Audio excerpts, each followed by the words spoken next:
here's my schedule. This is what the spreadsheet looks like. I've got you for 3 days for rough in and 2 days for a boiler hang and, and then another 2 days, like 3 weeks later to do trim out. Does that fit? Is that right? And you're like, yeah, take my money. Yeah, I'll do it for free. Well, let's do this. Hey, everybody. Welcome to the Make Trades Great Again podcast. I was thinking the other day, why do I say that every single time? I mean, if people are on the podcast, like, don't they know where they're at? Should be. Yeah. Maybe they know what they're doing. Maybe they're new, I guess. Maybe that's why we do it, for the new people. If you're new here, you're hearing from two of the most luxurious plumbing and heating contractors there ever were. I don't even know what I'm talking about anymore. We're off the rails. You know why? Because we're recording at night. Normally we record in the morning. Yep. A little punchy. I like to mix it up a little bit too for the regular listeners who know they think they know what to expect. Right. Well, and it's a Monday night, so it's like, it is. How was your Monday, by the way? My Monday was interesting. It kind of started a little slow, like everybody's a little crabby, and I was like, whoa. On my weekly meetings and all this stuff we got going on I was like, wait a minute. Nope, not today. You guys aren't going to be crabby because I'm doing good. Had a good weekend. Nice. And I was like, I kind of pushed back a little. I didn't stop and say that, but I'm like, okay.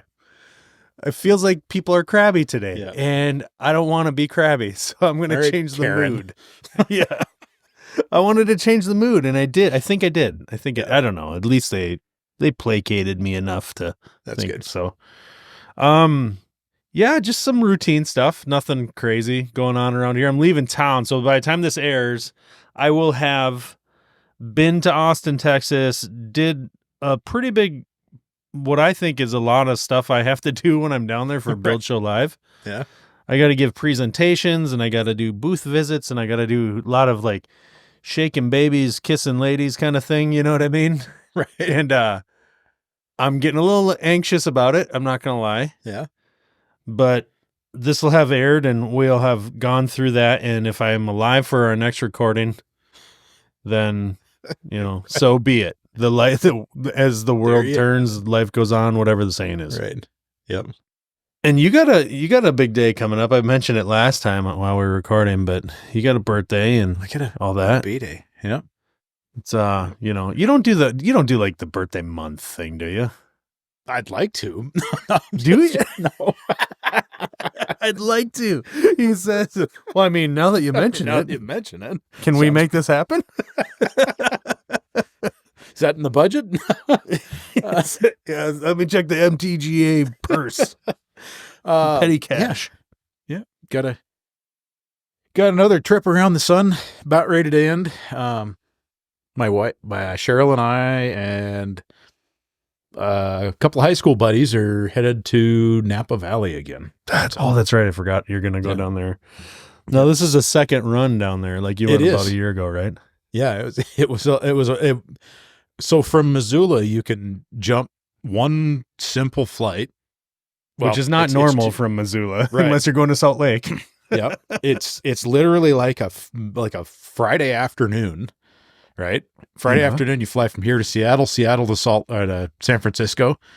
We land in San Francisco at like an hour and 45 minutes after we took off here. It's like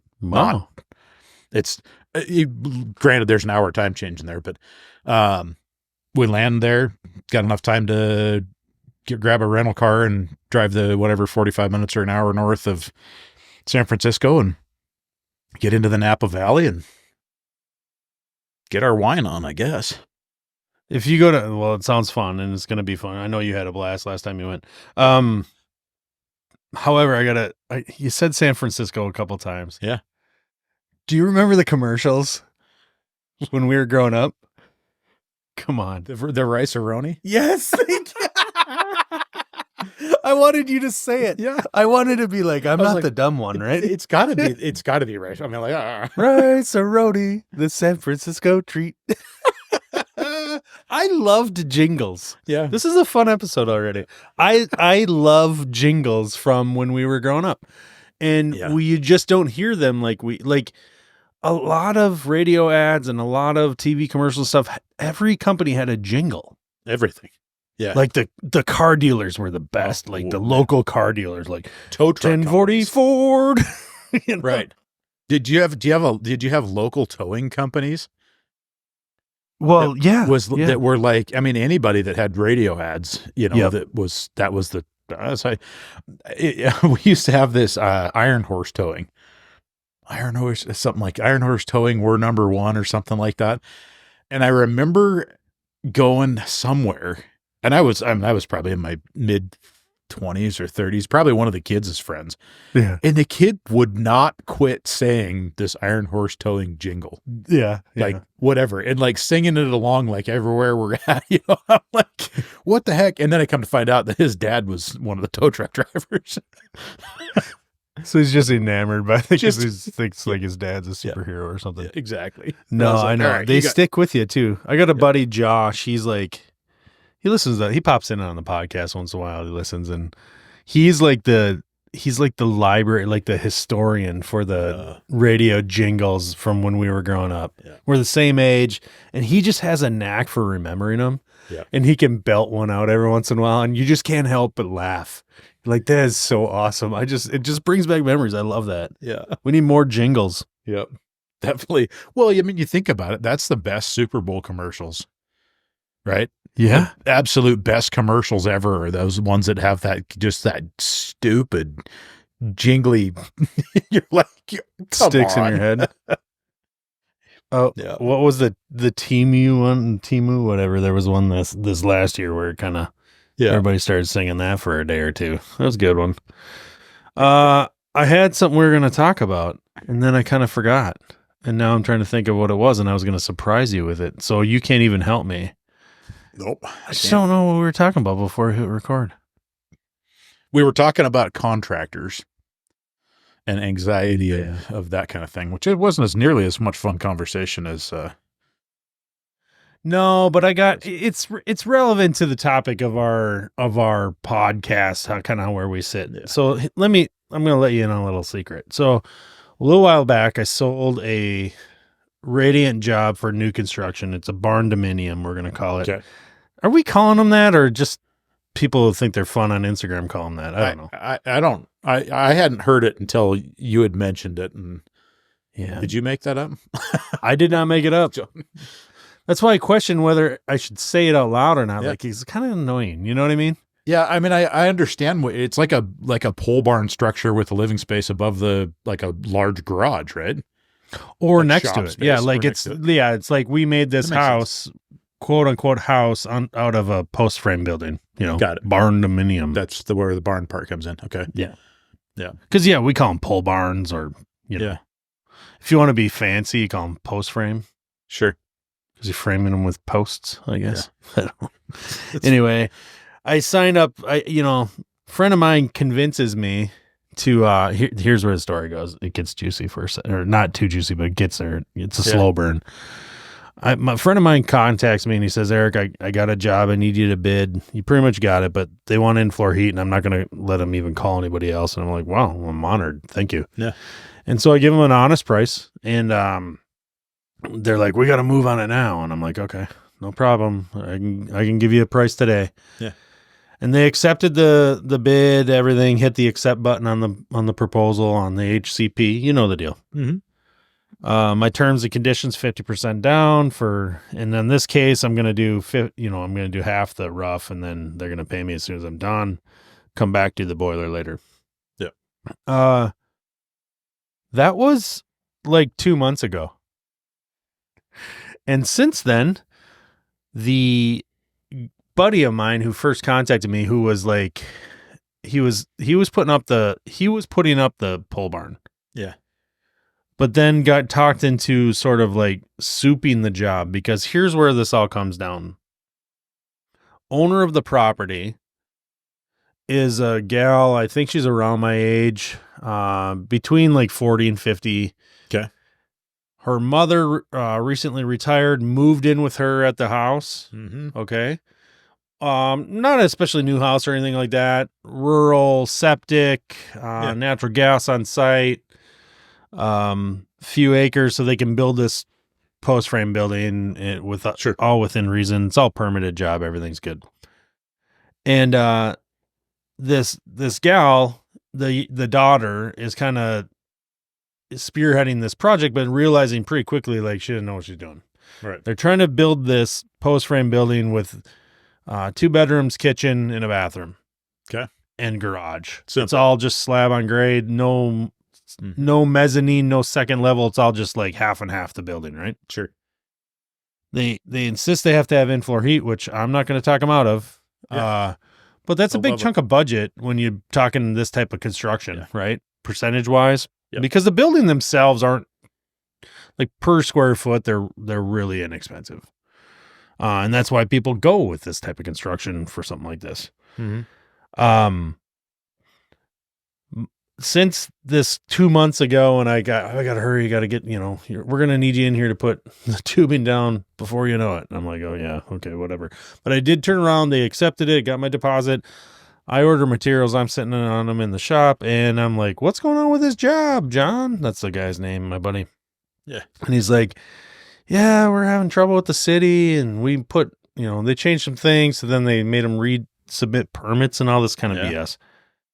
Since then, I get a call from the owner, and she's like, yeah, I'm going to take over. And I'm like, okay, that's odd. I think, like, especially considering she admitted before to me, like, oh, I don't know what I'm doing. I'm going to have John do it. And I'm like, okay. Well, somehow there's a falling out. They get the structures up, it's still just dirt. Floor, it's not prepped or anything, but it's, the exterior's done. And they said, well, are you going to come out and do the plumbing? And I'm like, you never asked me to do plumbing. What are you talking about? Right. I was asked to put the in-floor heat in, and that's what I gave you a price for. Yeah. And like, I hope there's no confusion, because none of that included plumbing. Right. Right. Like, it's very clear what I'm going to do in the scope of work. Yeah. You can double my first number, and then we'll talk plumbing. And so a little backstory for anybody listening and doesn't know me as well as Andy does. I would prefer not to do the plumbing. I'm not going to lie to you. I would prefer to do 100 plumbing service calls, right, for weeks on end, than spend a day or two digging a ground run in, waiting for concrete, coming back, doing the upper roughing, coming, water. I don't want to do that work. Yep. I'm sorry. It's not what I'm looking for. Yeah. And I can just, I'm so much more better equipped to take on smaller service and repair work than I am that work. And trust me, I have the experience. I've done, figured out. Yes. I just don't want to do that kind of work because it ties up too much time. It's not as profitable. I don't have the energy to put up with the problems that come along with construction, and you name it. I can come up with a ton of reasons that are important to me that I don't have to try to convince anybody else. Anyway, and I was like, well, okay, I don't have a problem that he's not running the job, but in my head, I'm like, I got a problem. And here's why. I've been down this road so many times. I'm predicting now. So let's mark it on the calendar. 9 p.m. on Monday, 11/4/24. Right. That I haven't put tubing down in this floor yet, and I bet you I don't hang a boiler and start the system up for, I bet you it's June of 2020. I have no idea why. Right. I'm convinced that this is going to take months and months and months when it's a project that could take just a couple, right? Yeah. What did she give you any indication of what's holding up right now? No, but I did. No. Your first thought goes to, like, it's none of my business. Yeah. There's a reason why that happened. I don't even need an explanation. I don't want one. Yep. I just, I got this job. I don't want to know if there's any problems unless there's a problem with me. And so I don't ask. And then I think my second thought is Is it a money thing? So I say, like, everything is on track. Like you're good. All the numbers are coming in. Those are the kinds of questions I will say that. Yeah. Because I got a deposit for half my job. Does that mean I'm going to get the rest of the job, or I'm going to put the tubing in, then they're going to come out from underneath me and have somebody else put the boy, you know what I mean? Right. I don't want that. And so I kind of hinted, kind of poked around there, and it sounded like, what are they going to say? No, we're broke as a joke, but we're going to see what we can get by with. They didn't tell me that, but it didn't sound like anything was going on. So I bring all of this up because I feel like, am I batting at that hornet's nest that I have vowed to walk away from in the past? Like taking on these jobs that aren't run by professionals. Mm-hmm. They just take so freaking long. So there's like a level of anxiety that I get with it. Totally agree. And just an additional level of stress that seems to come with those kinds of jobs. I mean, you and I have both been doing this long enough that the kind of job that you're kind of excited about, where their builders like, here's my schedule.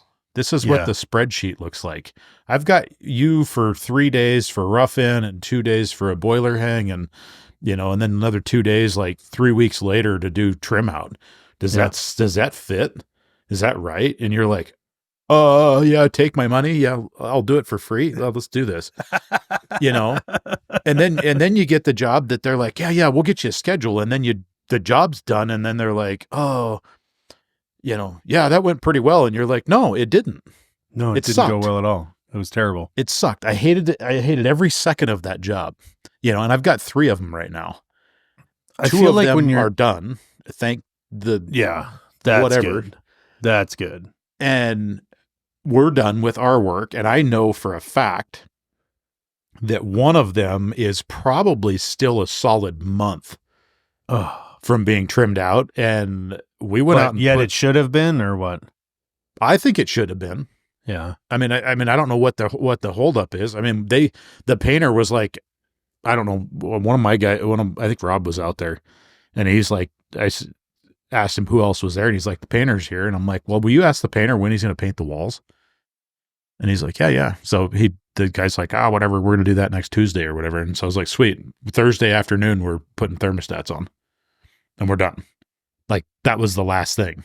Oh, sure. I'm like, you go out there Thursday. I told Cheryl, I'm like, schedule them for Thursday afternoon for like 3 hours to go do startup, fire the system up, put thermostats on the wall, and we're out. I'm done. Talk to check and be done. You're done with the job then? Done with the job. Yeah. We're not doing any trim out. We're not hooking up any appliances. We ran gas line to a dryer and a range and got the you didn't do plumbing stubbed out. We did not do plumbing. Yep. And, I was like, whatever. And so Rob's like, well, do you want me to fire the water heater? I'm like, nope, just leave DHW disabled and just in the scheduling, and we'll figure that out. When they're ready for hot water, we can go out and turn the hot water on. But yeah, the plumber was in the same boat. He's like, I don't know when they're going to do trim. So I don't want to put my stops on until they're done with trim. Oh, sure. Because in case something misses or whatever. Yeah, he's going to stub it out or stop it out, and then they're going to be like, "Oh, we put in 10-inch base trim." Yeah, no, all your toilets are off by 3 inches now. Yeah, so yeah. Well, so that anxiety, here's where a little bit builds when I look at this, the prospect or look back on jobs where I've done with homeowners that were run by homeowners but not pros kind of deal. It's not like they just don't have the experience to keep things moving. That's the problem. Yeah, I think. I agree. I mean, let's say let's pretend they have the right amount of money and everything's fine there, right? Mm-hmm. They just don't have the experience to keep ahead of, 2 steps ahead, because like you were just saying, like they don't have the whole calendar planned out properly, right? Or at all. Or sometimes they're asking you, like, when do you need to come? Because they don't know. Right. You know what I mean? Like, who comes before you and after you, and where do you fit it? And like, right. And that's what I'm getting at. Like, the anxiety is, for me, oftentimes is, although I'm a personable person, I'm gregarious, I will talk with you, I'll teach you anything, I'll answer any question you got, but I don't want to hold your hand. and like tell you how to build this barn dominium. Does that make sense? Yeah. No, and I think that's where, I mean, a good contractor is able to have a pre-con meeting. Yeah. Right. And be like, hey, let's get everybody on the same page. Not everybody it doesn't have to be like, hey, we're building an airport. I mean, it's exactly right. I mean, you can have this conversation over the phone or via email.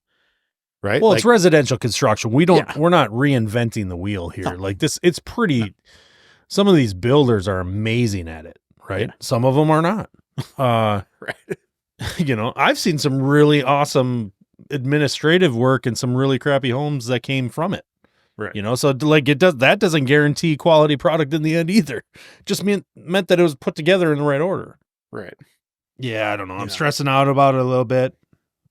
I bring it up just because I bring it up, I think, today in this episode, because I think that, first of all, this is not the first time I've encountered it. You've been through it. Mm-hmm. Other people, this is just like what we talk about, right? Kind of just what other people are likely to encounter on their own or have been through it.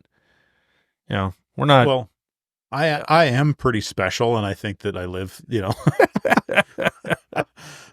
anyway, I think that's the thing that, I don't know, that makes this interesting to me, is that it's like everybody's probably gone through it. Yeah, but I think, I know when I'm listening to a podcast like this, or, other guys, we listen to a lot of podcasts, and some of them are from other guys in our industry. And I feel like you hear them talk about something, you go, what my reaction is like, oh, I just dealt with that. Or, oh, I've been there. You know what I mean? Yeah. Yeah. And also, while I'm at it, listen, if you're listening to this and you're like, I've been there, I've done it, or you're like, you just got to tell them, hit me up in the DMs. Tell me. Share me the secrets there, bro. Yeah. Share your secrets with me. Or just talk with, send a message. Let me know you heard it. And I enjoy a good new construction project. I really do. I truly do. If they're well run. But they have to be with the right person. And right at the moment, I have one just rock solid contractor that I absolutely, every time he calls, he's like, hey, we got a project. And I'm like, I'm in. Like, you don't have to tell me what it is. I just know that whatever it is that Dave brings to the table is going to be a decent project. It's going to be funded. The customer's going to be okay with spending some money because Dave's already prepped them that, hey, I'm going to bring in the good guys. Yeah. Everybody's going to work well together. Everybody's going to do really good, solid quality work. And it's going to get done when it gets done. And the nice thing about that is that he's able to do that. Just that thing. Like, I called the drywaller to come in, which means that they're going to tape and texture, and then they're going to paint, and then we're going to need the plumber. And the electrician. So he'll call and be like, hey, this is blah, blah, blah, blah, blah. And he'll say something along the lines of, he'll send a group text to me and the electrician. Hey, who wants to be first? I think the drywaller, the painter's going to be done on this date. We're going to be in there trimming out. Mm-hmm. But you guys both need to be here at about the same time. Who wants to go first? What fits whose schedule? And then we can look at it, and I can be like, I actually am wide open that week. That works great for me. And then if the electrician's like, oh, that's sweet, I'm good the next week. Done. That's cool. I look back at the years and years ago when I started out on my own, and I had just come from working for a pretty big housing contractor. I'd worked commercial, industrial stuff before that. But I actually remember working for this one builder who eventually went out of business, unfortunately, in the crash in 2008, 9, 10, somewhere around there. But this guy was so organized, and organized on a level of like, I might have talked about this in the past, but like he'd be like writing the swing of the doors on the subfloor with marker and be like, this is the way this door's going. Don't put the heat register there, or don't put the thermostat there. You know what I mean? Like, although sure, it was on a blueprint, but it just made things, it was organized to a level, just made things easier. Yeah. At first, your first thought is like, oh my gosh, what am I getting into? But then you realize how nice it is to work for a builder that is on top of things, so much so that they're going to tell you stuff that is like you think is basic, but it's super helpful. Yeah. Yeah. Yeah, it's not the big boy box of crayons for no reason. Exactly. But what comes from that is just it takes a little stress out of it. It makes things a little bit more obvious, and it makes you want to do a better job. That's my big takeaway from working for people like that. Yep. Is they're trying to do set you up for success in a way that you want to reciprocate. Although I always want to do a good job, and so do you and everybody listening. Everybody wants to do a good job. I get that. Yep. But it's a mental thing now because I'm capable of doing a good job. Right. I have the skills and I have the tools and the experience, but it's when you get set up for success, like people are like, I'm going to try to make your job easier. Yeah. I'm going to overwhelm you with information that you're not going to have to ask me for. Right. And then, so these things turn into doing a better, like you are motivated to do a better job now. That's my takeaway on it. So maybe I'm not motivated to do this homeowner job because I feel like I'm going to be like holding hands and making decisions. Well, I hope it's not that way. No, it's just I know. But you're gonna think the worst to start with, right? Like I gotta get. Oh my God, this is gonna suck. Yeah. When you could also go, I'm gonna be optimistic, and this is gonna be awesome. You know what? She's cool. You know, whatever. Hopefully, this will be fun for her, and she'll learn something. And well, I love it. My favorite job out of all the things that we do. Yeah. Honestly, I don't know why it is. I just love putting the tubing down for a radiant heat job. It's like my favorite busy work. You know what I mean? Yeah, it's fun. It is cool. I'm looking forward to it. But mark my words, it'll be like June, I'm hanging that boiler. No, I'm just kidding. You never know. We had snow. Yeah. And now it's back to being kind of, gloomy fall-like weather. All the leaves are gone. Yep. I was working on a yurt today. What? Yeah. What are you doing in a yurt? It's an art studio up on the side of the mountain. Oh, of Miles course it is. put a Fujitsu 3-ton low heat unit in there with a couple of floor mount heaters for this little art studio out in the woods. And fan quit, not a fault code. So I drove up there. It was kind of nice because I was able to drive to the yurt this time. Yeah. No snow. The last 2 times we've been up there, I took a sled.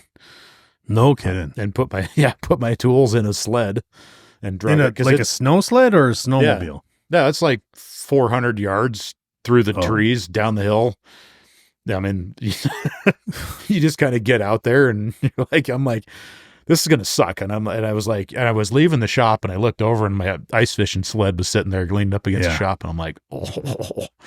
Got to take that, I guess. Got the big boy, whatever. The otter sled. Big deep otter sled. And I'm like, nope, that's going in the van. Chucked it in the back of the van and got up there and I was just like, nope, screw it. Nitrogen, recovery machine, cylinders, just start loading this thing up. Oh, drug it all down there through the snow and I think we ended up having a leak on a flare joint or something stupid. But anyway, this time it's got a bad fan.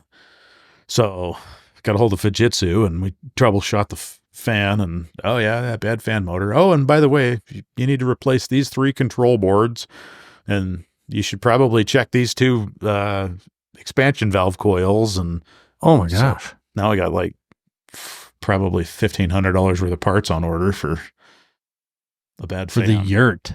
For a yurt. And I think if you can afford a yurt on the side of the mountain. Under warranty though, so. Well, I was going to say, though, if you can afford a yurt on the side of the mountain, you could probably, you might be, with a heat pump system, you might be, either you're just, funded or you're selling a lot of art. They're good people. I don't know how much, I don't know if she sells that much art. They are longtime art dealers. They used to have an art gallery here in town and good people. I've worked for them for probably my entire career, actually. This is probably one of my older customers that I've worked for probably pushing on 23 years or something like that. Very nice. Very nice. Very nice. Yeah. All right, dude. No, this is a sign off on a Monday night recording. That's right. I don't know why I keep bringing up the day that we're doing this, really, because it doesn't matter. No, it doesn't matter. If somebody's listening, they're like, who cares what day it is? This is Friday for me, you know? Hey, if you need some new pliers. Oh, look at those things. See, this is the benefit of the YouTube recording of our podcast is you get to see Andy's new tools that he just bought. Yep. Some new comfort grip. I like the comfort grips. I do. Not going to lie. I mean, I don't need them, but I like them. Yep. They're nice and oily. I like the black nitrided finish on them too. I prefer it, but I don't know why. It doesn't rust. I always was like, oh, they're going to rust. They don't rust. Oh, it can. It can. No, it can. If you do have to give them a little love once in a while. And then I got the fresh set of Weehaw Micro Precisions. Best screwdrivers on the market right there. Hey, can I give you a little word of advice if you're going to go out and buy these? Don't pry with them. Oh, yeah. Also don't punch holes in the wall for your drywall anchors that they gave you and you needed. Oh, because I've done that. Bend it a little wonky. A little wonky. But if you pry on it, it just breaks the end off.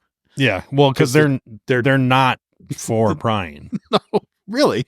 Yeah, they're for very small terminal, terminations, like for very small screws. Precision work. Yeah, it says right in the name, I believe. Yeah, I think it does. All right, you good? I'm good. That's just a reminder to everybody. Didn't unwrap it, so it's just a mess. I want to remind everybody. Hit us up over in the DMs on Instagram. Yep. Send us a text message right here in your podcast app. If you're listening to us, you'll see the little link right there in the show description. Yeah, we want to hear from you. Good, bad, ugly. Oh, you know what we haven't gotten for a while? You know what I noticed? We got some slackers out there in the listener land. We need some reviews on the podcast over on Apple. Yeah, please. Got to knock the cobwebs out of the review section, huh? Yeah, we do, because I think the last one was like a year ago. I guess I don't know how. I don't know if I'm gonna have to look into it. I don't know that I can look at it. Oh, you can't. No, you can look. You just have to look at our, just our podcast on Apple Podcast. Yeah, that's true. I guess I can look at that. Don't leave another 5-star review, Andy. Sorry. Like they'll be on to us if it's just you and I leaving reviews. Yeah. Okay. I think it slowed down after we got that 1 star about Chad. Remember? Yeah. Chad. No, we need some reviews on there, baby. It helps people. I don't know why I just said baby. Hey, baby. Listen here, sweetums. Sugar pops. Yeah. Listen here, babes. We need some reviews on Apple Podcasts. Helps people find us, and we're pandering for likes here, and I'm not ashamed. We are pandering. All right, dude. All right. I'm gonna hit stop. Do it. We were doing so good, and then we went another 4 or 5 minutes, and it's all been downhill. It has. Thanks to me. Yeah. Well, see ya. See ya.